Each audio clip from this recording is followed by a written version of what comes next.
Where's Neek? What you do to him? Just tell me where the he is. It's booming. My is me and me only. You want a problem, famous? It's not even like It's that. exactly like that. I'm scary too, motherfucker.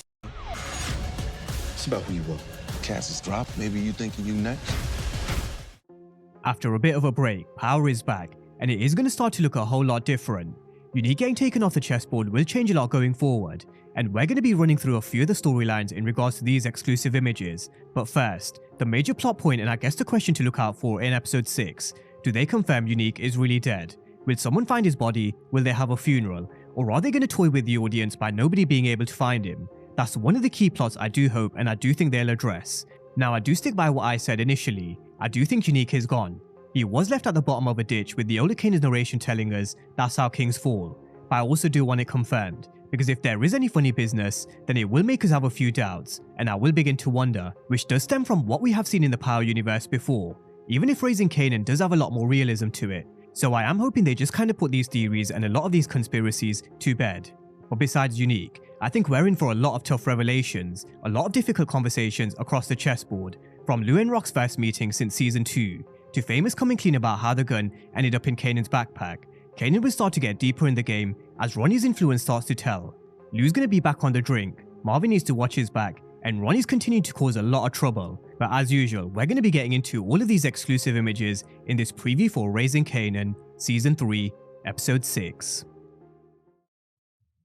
Now the title for Episode 6 is Into the Darkness, and the synopsis reads, dangerous secrets are revealed as Famous unburdens himself to Kanan, and Rock finally tries to make an amends with Lou. Meanwhile, Marvin seems to be struggling with his role as stage dad, and Detective Howard attempts to get closer to the task force. Now let's start with the aftermath of Unique's death. We've already been through a few other angles in the introduction around finding his body, and this is why. Vanessa will come looking for Unique by coming to Rock's with a gun in hand, so at least at this moment in time we know they haven't found Unique. Whether that changes at some point in episode 6, we're just gonna have to kinda wait and see, because Howard does say Unique is gone, and it also seems like he is asking Rock whether she's worried about if she's next. But Vanessa will question Rock, who will quickly turn the tables. Now they're actually going to sit down and talk this through, and I wouldn't be surprised if Rock actually gives her some money and tells her to get out of Queens.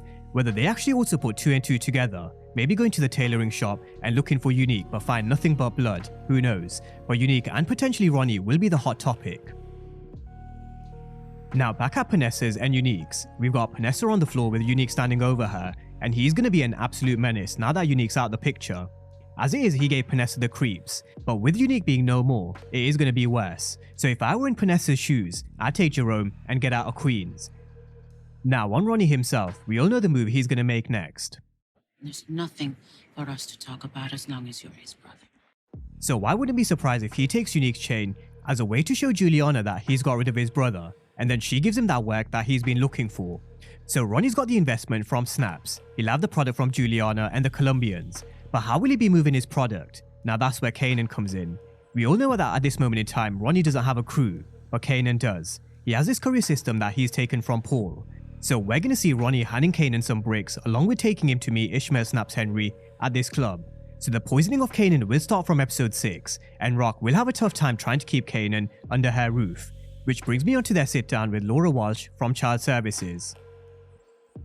After Rock put the gun in Kanan's backpack, she actually finds herself under a bit of fire as well as Kanan, which I don't think she was expecting.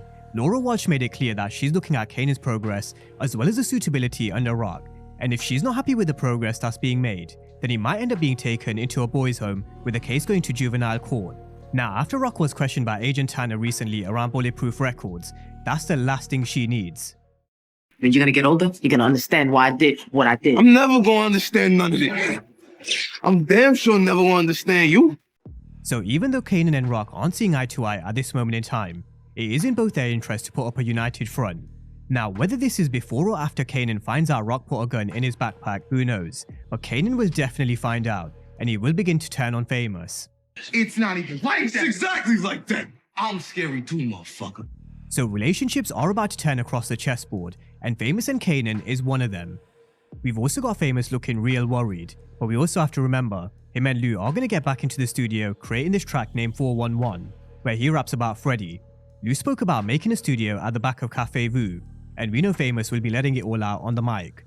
Now what the consequences of that will be, I think we all know it's not going to end well for Fame, but will it end in his death for being a liability and having loose slips, or could law enforcement see it as a confession, and will he eventually get thrown into jail for spitting rhymes about his crimes? Let's wait and see. Now elsewhere at Cafe Vu, we're also going to see Rock and Lou coming face to face for the first time since their showdown at the end of season 2. I think Rock knows after the death of Unique, there could be a tornado coming her way, and she needs to make an amends with Lou.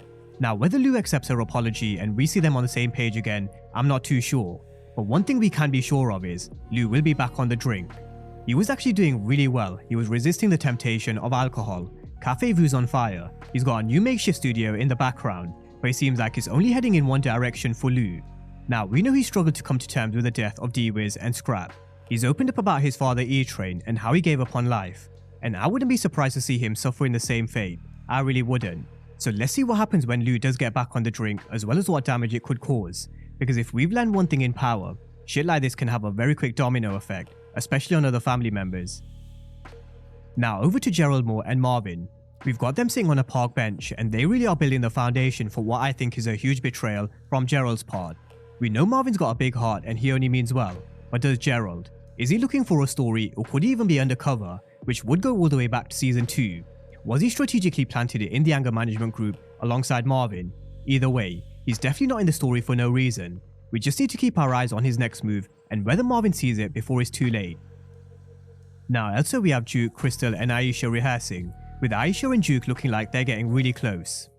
So, y'all still together, or? So I do think this was a little hint that Aisha might be interested in Juke, but it does seem like she doesn't want to mix business with pleasure, and she told Kanan the same. But again, this is something I do think could cause a bit of strain between Kanan and Juke, especially if Kanan does go behind Juke's back and does start to get close to Aisha. So that's just a thought and something to keep our eyes on. Now elsewhere with Juke, we have Marvin, who will apparently struggled with his role with being a stage dad. We've got Juke, who doesn't look too happy with Marvin, and I think we can put that down to Marvin being new to being a dad. He's still learning, adapting, evolving, but that's also where he starts to get a little complex. Could he ask Gerald to write a story about Juke, where he believes it could actually help her singing career, but he does the complete opposite? So again, that's just a thought when it comes to this journalistic angle involving Juke, Marvin and Gerald Moore, and Marvin really struggling to be a stage dad. Now with Detective Howard, we know from the synopsis he will try and get closer to the task force, but getting closer might actually be a double-edged sword. It allows him to see what evidence they have and on who. He can also try and manipulate the investigation and send them down the wrong direction, but on the flip side, he does need to be very careful he doesn't put eyes on himself. The last thing he would want is for Agent Tanner to put his face up on the investigation board and connects the dots back to Rock and Kanan, and so Howard will have to toe the fine line if he does work his way onto the task force, which is something I did predict a while ago. I mentioned that I wouldn't be surprised if Howard did work his way up, or eventually even taking the captain's place at the precinct. He certainly knows how to play the game with a badge, but I still feel he needs to tread very carefully, so let's see what Howard's next move is. But with that being said, that's a preview of the exclusive images going into an episode which I think will be more of a build up to episode 8. We all know episode 8 is a big one in the Power universe, so I do feel 6 and 7 will be very much be building towards those final 3 episodes, which will definitely be explosive. But drop all your thoughts and predictions down below in the comment section and let me know what you think is in store for episode 6. And as always, thank you guys for watching and I'll see you next time.